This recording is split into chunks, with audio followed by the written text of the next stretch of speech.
Bienvenido a un nuevo podcast desde Montevideo, Uruguay, un espacio para crecer y recibir palabra de Dios. Que este mensaje sea de bendición y edificación para tu vida. Dios tiene algo especial para ti. Dice Elías le dijo, no tengas temor. Ve y haz como has dicho, pero hazme a mí primero. Hazme a mí primero. Y quisiera compartir con ustedes este mensaje que tiene como título, Primero Dios. Amén. Gloria al Señor. Primero Dios, enfocado hacia todo lo que tiene que ver con una iglesia que va hacia la madurez cristiana, madurez espiritual, que es un tema profundo, es un tema delicado, que tiene varias etapas, amén, en el crecimiento, en los procesos de nuestras vidas, en todo lo que nosotros podamos emprender en el nombre del Señor, hacia la meta que Él trazó para cada uno de nosotros.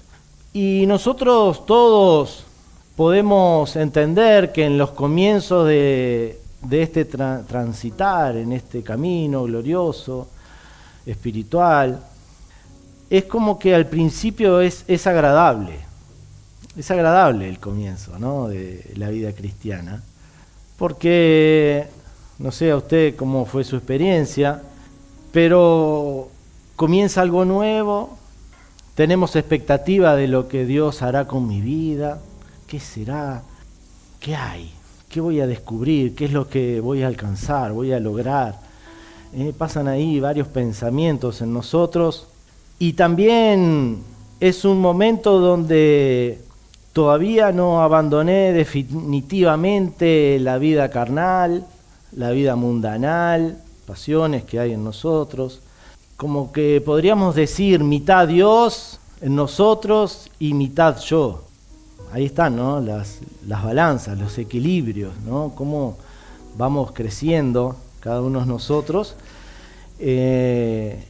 en ese paso a paso, en ese día a día, pero usted se va a ir dando cuenta que en la medida que empiece a caminar en el Señor, al principio parece que está muy lindo, está todo muy fácil, y lo es, pero usted se va a dar cuenta que los pasos, el camino se empieza a estrechar.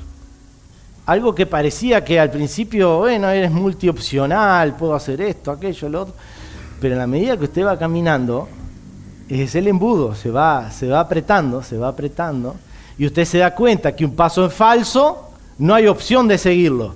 Tiene que volver atrás y tomar la opción correcta. Entonces, antes de tomar una decisión, ahora en el camino del Señor, hay que empezar a pensarlo un poco más, porque también eso incluye la oración. Señor, ¿cuál es tu voluntad para mi vida? ¿Qué tengo que hacer? Perdóname, Señor, porque perdí el tiempo en esto que me metí y me di cuenta que no alcancé nada, no logré nada. Tuve que volver exactamente al punto de inicio y volver a tomar la opción que tú tienes para mi vida. Van cambiando las cosas, hermanos. Y en ese camino también nos damos cuenta, por supuesto que Dios está trabajando, eso sucede porque Dios comenzó a trabajar en nosotros. Nos damos cuenta que también en ese transitar, en ese camino angosto que el Señor dijo, por las dudas, camino angosto, hay una voluntad permisiva de Dios, pero está también el centro de la voluntad de Dios. No quiere decir que sea pecaminoso la permisiva. No es pecaminosa, ¿está bien?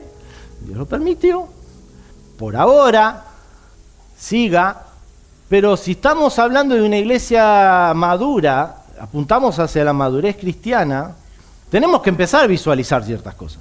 Tenemos que empezar a poner cada situación, cada decisión en su correcto lugar. Y bueno, el centro de la voluntad de Dios, claro, es un paso alineado, es uno así, mi hermano, uno así, alineado, así, justito, hermano, va ahí justito. Paso a paso, medido. Esa es la voluntad de Dios. No es opcional, como el mundo ofrece. El mundo ofrece, hace lo que se te guste, lo que se te cante, lo que sientas. ¿O no? Se me pasó esto por la cabeza, fui y lo hice, pero ¿está la voluntad de Dios? Y así tenemos que nosotros ir construyendo nuestra vida, hermanos, cuando nos damos cuenta que anteriormente a Cristo solamente nos dirigía las emociones, los deseos, las pasiones. Pero ¿qué fue lo único que obtuvimos por eso? ¿Acaso no fue la frustración? ¿Acaso no fue un sinsentido? Fuera de la voluntad de Dios, vacío existencial, soledad, y la palabra de Dios lo define claramente, porque Romanos 8:6, ¿qué dice? Porque el ocuparse de la carne es muerte. La Biblia yo lo trato de disimularlo un poco más agradable, soledad, frustración, pero la Biblia, mire, va derecho al grano, dice, ocuparse de la carne es muerte, muerte, ya está. Muerte en las finanzas, muerte en el matrimonio, muerte en el hogar. ¿Sí, mi hermano? ¿Sí? ¿Usted quiere seguir en ese proceso? ¿Le gusta la tangente? Y a veces el fronterizo, usted sabe el fronterizo, cuando se pone fea la cosa acá, pasa para allá. Cuando se pone fea allá, pasa para acá. Y cuando clac. Ahora, en la medida que Jesús toma el primer lugar en nuestras vidas, nos damos cuenta que hay realmente un propósito para nuestras vidas, para nuestra existencia, y se activan los sueños en nuestras vidas. Hay esperanza. Entendemos que todo lo que somos es de Él y para Él. Mire usted, si será importante que podamos darle ese lugar al Señor. Mire Juan 1, 4 y 5, dice, en Él estaba la vida. En Él. Y la vida era la luz de los hombres. Y el 5 dice, la luz en las tinieblas resplandece. Y las tinieblas no prevalecieron contra ella. Qué impresionante que está esto, hermano. Esto es, casi podríamos decir, esto es el corazón del Evangelio. La luz de Cristo. Y además, no solo que usted empieza a visualizar el camino de Dios, empieza a ubicar cada cosa en su lugar, pero además de eso se activa algo más en su vida, porque dice que la luz echa fuera la tiniebla. La luz en las tinieblas resplandece y las tinieblas no prevalecieron. En contra. O sea que usted se activa algo en su vida una vez que usted empieza a visualizar el camino del Señor, porque ya las tinieblas empiezan a estar cada vez más lejos. Tenga cuidado con la tangente, nada más. Tenga cuidado. Cuando nos rendimos al Señor Jesús y Él pasa a ser el Señor de nuestra vida. El Señor. Será profundo este término, ¿no? Cuando una persona hace la declaración de fe por primera vez. Señor Jesús, quiero que seas el Señor de mi vida. Pero ¿dónde lo ubicamos? ¿En qué lugar está ubicado el Señor en nosotros? Eso va a depender de cada uno de nosotros, hermanos. Podemos nosotros decir, cuando llegamos a ese punto, a esa situación, Señor, yo lo intenté con todas mis fuerzas, luché tanto, pero en esa lucha de ganar mi vida fuera de ti, lejos de ti, terminé adicto, terminé deprimido, terminé quebrado, terminé afanado, lleno de orgullos, terminé solo. ¿Acaso ese no es el testimonio de muchos de nosotros aquí? Lejos de Dios. Evidentemente tiene razón. El ocuparse de la carne, mire lo que trae. Mire lo que trae. Ahora, bendito el día que le dimos al Señor el trono de nuestra vida. Bendito ese día. Bendito el día que dijimos, Señor, me ganaste. Me doy por vencido. Ya no doy más. Te necesito, Señor. Bendito el día. Ahora tuvimos que llegar a ese punto, ¿no? Cuando decimos, Señor, me rindo a ti. Me rindo a ti. Solo me quedas tú. Ya no sé más qué hacer. Necesito rendir toda mi existencia a ti. Bendito el día. Gloria a Dios. Mire, Mateo 16:25 dice, porque todo, palabra de Jesús, el que quiera salvar su vida, la perderá. Y todo el que pierda su vida por causa de mí, la hallará. Ahí está, las palabras del Señor, precisas, claras, profundas. Rendirse al Señor no es perder, es ganar verdaderamente. Es ganar, rendirse al Señor. Dios no está buscando creyentes emocionales o de temporada. No, Él está formando discípulos, hombres y mujeres de convicción profunda, que han entendido que seguir a Cristo no es solo recibir bendiciones, sino ser transformados a la imagen de Él, cuando Cristo ocupa todo nuestro ser. Gloria al Señor. Hermanos, llegamos al Señor y Él trae luz a nuestra vida. Él trae luz. Ahora, si Él trae luz y ya puedes ver, puedes empezar a visualizar cosas con claridad, necesitas caminar por ese camino, porque lo visualizas, lo ves, ya sabes qué decisión puedes tomar. Y muchas personas llegan a la iglesia del Señor, quizás nuestra iglesia también, buscando de Dios una respuesta, una solución para sus vidas y sus problemas, porque anduvieron fuera de la tangente, andaban por allá, vienen al Señor. Ahora, ¿Dios soluciona todo inmediatamente? ¿Ustedes qué opinan? A ver, ayúdenme. A veces sí, a veces no. ¿Qué más? La medida que vos le vayas dejando. En su tiempo, no en el nuestro. Ustedes por experiencia me dicen que Dios no soluciona todo inmediatamente. Lo va haciendo. O sea que, ¿qué es lo que Dios hace en realidad? Dios trae luz, pero ¿empieza a visualizar las cosas o no? Lo que antes llamábamos ceguera espiritual, no sabíamos de dónde ir, no sabíamos qué hacer, mis sentimientos me dicen esto y corro detrás de mis sentimientos, deseo hacer lo otro y corro detrás de ese otro sentimiento, pasiones, y ahí estamos, ¿no? En eso, pero ahora apareció algo distinto. Apareció la voluntad de Dios, apareció el centro de la voluntad de Dios y puede estar la permisiva, dijimos. Entonces ahí estamos, ¿no? Y ahí estamos en el circo ese, ¿no? Como que vamos todos los días tomando a ver qué hacer y qué no hacer. Amén. O sea que Dios nos da luz, pero nosotros debemos caminar en el camino angosto. Nosotros debemos caminar. Si descubres el problema que tienes por la luz que Dios te arroja, por la luz que Dios envió, lámpara es a mis pies tu palabra y lumbrera mi camino. Amén. Entonces, nosotros debemos de empezar a hacer algo para solucionar el problema y confiar en Dios. Debemos empezar. No te quedes esperando. Por testimonio de muchos aquí dijeron, Dios no soluciona todo inmediatamente. Espera que nosotros hagamos algo. Y si no puedes de una sola vez, muchas veces hemos hablado de eso, ¿qué tienes que hacer? Identifica el problema, identifica la situación, puedes fraccionarlo y decir, bueno, ¿ahora qué puedo hacer? ¿Puedo hacer esto? Bueno, voy por ese lado. Luego soluciono esto y luego... A veces parece que hay cosas que nos aplastan, mi hermano.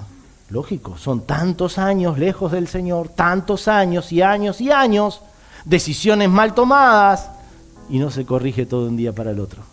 Pero podemos fraccionar las cosas. Este es un consejo personal, ¿eh? Fracciónelo. Es una estrategia, amén. Dice, bueno, ahora este año voy a hacer esto. Voy a ver qué hago con esto. Con esto no puedo, pero sé que en el Señor Él me va a dar las fuerzas, porque lo voy a lograr, porque tengo su palabra. Y las tinieblas no van a poder prevalecer sobre la luz del Señor, la luz de Dios, porque en Él estaba la vida. En Él está la vida. Entonces ahí es donde nosotros debemos de seguir avanzando cada día, poder buscar más del Señor, hermano. Piensen en Adán. Adán lo tenía todo, hermano. Tenía todo absolutamente en ese lugar precioso que el Señor le había regalado, le daba tenía compañerismo con el Señor, pero una mala decisión, mi hermano, fuera la voluntad de Dios y lo perdió todo. Todo. Pensemos en el hijo pródigo. ¿Acaso no estaba bien en la casa de su padre? Pero él quiso otra cosa. Andaría por la tangente, era un fronterizo seguramente. Ahí andaba, tatán. Terminó hambriento, cuidando cerdos. Tremendo, hermano. Fuera de la voluntad de Dios, es lo que hay. La palabra de Dios es clara. Ocuparse de la carne es muerte. No es opcional. Ahora dice que volviendo en sí, un día recapacitó, pero dice, pero en la casa de mi padre hay abundancia de pan.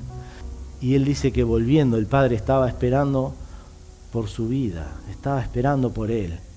Inmediatamente dice que lo vistió con ropa nueva. Y yo me imagino que estaría bien perfumadita, ¿no? Suave. Dice que le puso un anillo en sus dedos. E hizo una gran fiesta. ¡Wow! Para ese hijo que estaba perdido. Pero volvió al camino del Señor. Ahí estaba. El camino de Dios. Es extraordinario, hermanos. Había allí abundancia. Nuestro Dios puede abrir mares. Él puede hacer descender pan del cielo. No hay nada imposible para Él. Amén. Porque Él es el dueño de todo. Qué importantes son las prioridades. ¿Qué lugar ocupa el Señor en nosotros? Si Dios es el primero en nosotros, déjame decirte que siempre vas a tener abundancia. Déjame decirlo. En el nombre del Señor. En el nombre del Señor. Siempre tendrás suficiente y abundante. Gloria a Dios, porque esa es la manera que Él cuida a sus hijos.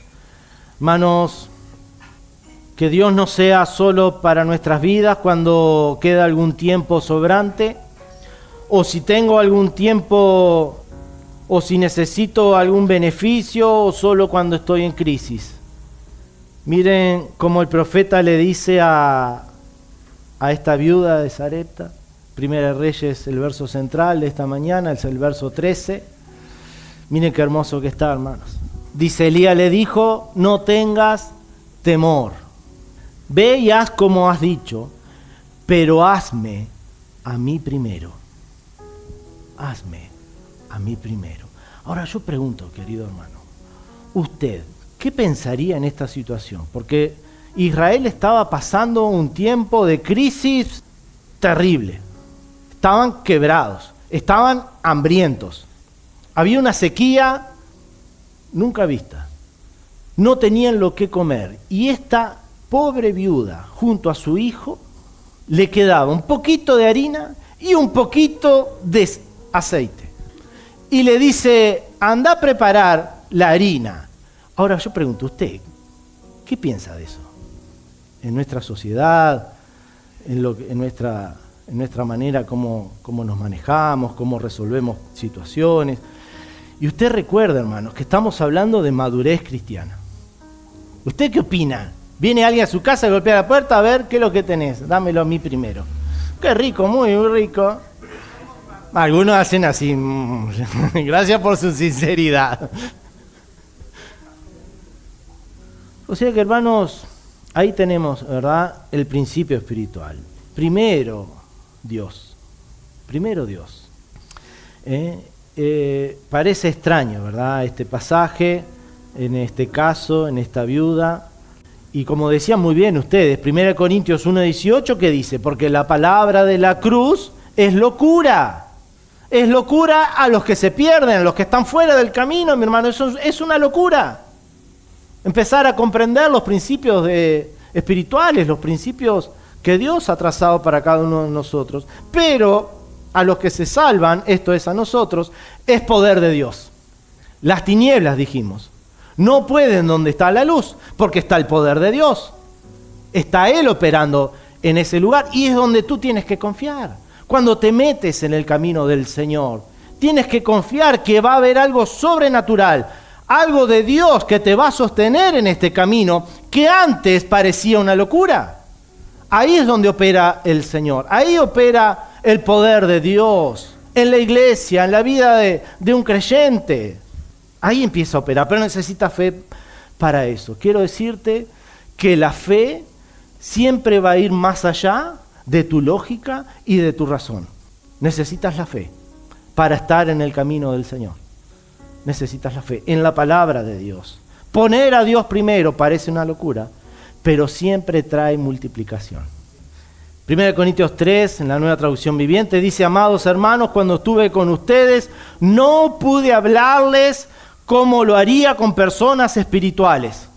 Tuve que hablarles como si pertenecieran a este mundo o como si fueran niños en Cristo, en la frontera. Tuve que cambiar el mensaje, dijo Pablo. Tuve que hacerlo medio evangelístico y ahí medio liviano. Claro, llegás a decir una cosa de esto, nadie te lo va a entender. Porque se necesita crecimiento. Se necesita empezar a experimentar que cada vez que pisaste en falso tenés que ir para atrás. No hay manera, mi hermano. En estos días, ustedes saben que a veces me gusta compartir alguna frase personal en las redes. Y puse una frase que dice: muchos sobreviven con poco, pocos saben qué hacer con mucho. Muchos sobreviven con poco. Y ustedes saben que parece que con el tiempo nos hacemos especialistas en vivir con poquito. Un poquito acá, un poquito allá. Pero el verdadero desafío es saber vivir con mucho. Es mucho más difícil vivir con mucho que vivir con poco. Saber vivir con poco no tiene virtud.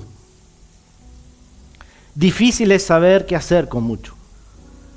No se trata solo de resistir la escasez, sino de no perder el rumbo en la abundancia. La verdadera virtud está en mantener el corazón alineado cuando todo sobra. ¿En qué etapa estás? ¿Te sobran fuerzas? ¿Te sobra la economía? ¿Te sobra el tiempo? ¿Te sobra belleza? ¿Y cómo se va la belleza, no? ¿Te sobra trabajo? ¿Te sobra salud? ¿Te sobran fuerzas? ¿En qué estás? ¿Se acuerda al principio que decíamos? ¿Dios soluciona todo inmediato? No, Señor. No. Va a depender de usted. ¿Qué lugar le va a dar usted al Señor? ¿Le dará el primer lugar al Señor? Es el único lugar que Él merece, el trono de tu vida, es su palabra. Si me amas, guarda mi palabra. Así lo dijo el Señor. Si me amas, guarda mi palabra. Hermanos, miren el apóstol Pablo, Filipenses 4:12, que dice: wow, sé vivir humildemente, sé tener abundancia, y en todo y por todo estoy enseñado. Así para estar saciado, como para tener hambre, así para tener abundancia, como padecer necesidad. Dígame si eso no es madurez espiritual. Es inamovible. No cambio el camino del Señor por nada. No lo puedo vender por espejitos de colores, mi hermano. No te dejes engañar, joven, chica, chico. Vierte tu vida en las cosas del Señor. Amén. Miren algunos versículos. Proverbios 3, 9 al 10. Dice: honra a Jehová con tus bienes. Estamos hablando de, decía hoy la hermana Ana, primicias. Claro que sí, Dios quiere ser el primero. Hónralo al Señor. Y con las primicias todos tus frutos. Serán llenos tus graneros con abundancia y tus lagares rebosarán de mosto. Estamos hablando en tiempos antiguos, hermanos. Y esto significaba la abundancia, la bendición, la bondad de Dios. Mire a Abraham, el caso de Abraham, hermanos. Dios le pide a Abraham que entregue a su único hijo Isaac. ¿Y eso usted lo puede entender si está fuera del camino? No lo va a entender jamás. En realidad era una prueba. Dios nunca le pidió un sacrificio. Eso no está aprobado por Dios. Pero Dios le pide lo primero y lo más valioso. Al darlo, no solo no se pierde, sino que se desata una bendición generacional sobre Abraham. Palabra de Dios. Mire, el rey David dijo en 1 Crónicas 29:14, porque ¿quién soy yo y quién es mi pueblo? Para que pudiésemos ofrecer voluntariamente cosas semejantes. Pues todo es tuyo, y de lo recibido de tu mano te damos, Señor. ¿Cómo lo tenía claro David? ¿Cómo sabía este principio, hermanos? No nos podemos quedar en el comienzo, hermano, en los comienzos. Vayamos por más. Podemos obedecer al Señor en cada área de nuestra vida. Y el Señor dijo, amarás al Señor tu Dios con todo tu corazón, con toda tu alma, con toda tu mente. Este es el primero y más grande mandamiento. Ahí está, el amor a Dios, el primer lugar. Amén. El texto que hemos tomado hoy como referencia, el caso de la viuda de Sarepta, no terminó ahí, en el verso 13, sino que sigue. Y miren qué lindo que está, del 13 al 16. El 13 ya lo hemos leído. Lo repito, dice, no tengas temor, ve y haz como has dicho. Pero hazme a mí primero. De ello una pequeña torta cocida debajo de la ceniza y tráemela. Y después harás para ti y para tu hijo. Y acá continúa el texto, hermano, la enseñanza. Porque Jehová Dios de Israel ha dicho así: la harina de la tinaja no escaseará, ni el aceite de la vasija disminuirá, hasta el día en que Jehová haga llover sobre la faz de la tierra. Entonces ella fue e hizo como le dijo Elías, y comió él, y ella, y su casa, muchos días. Y la harina de la tinaja no escaseó, ni el aceite de la vasija menguó, conforme a la palabra que Jehová había dicho por Elías. Qué tremendo, ¿no? Qué preciosa que es la palabra de Dios, mi hermano. Hay algo ahí poderosísimo para nosotros, para nuestra vida madura, cristiana, espiritual. No te quedes en la base. Ve por más, créele al Señor. Amén, rinde tu vida al Señor. Dios quiere el primer lugar. Él no quiere ser uno más en la lista. Él quiere el primero. Es el lugar que a Él le corresponde. Y eso va a depender de tu vida en el nombre poderoso de Jesús. Vamos a orar, hermanos, en esta mañana al Señor. Gracias por acompañarnos en este tiempo de reflexión y aprendizaje en la palabra de Dios. Esperamos que este mensaje haya sido de bendición para tu vida. Te invitamos a seguirnos en nuestras redes sociales y a compartir este contenido con quienes lo necesiten. Juntos seguiremos creciendo en la fe. Dios te bendiga.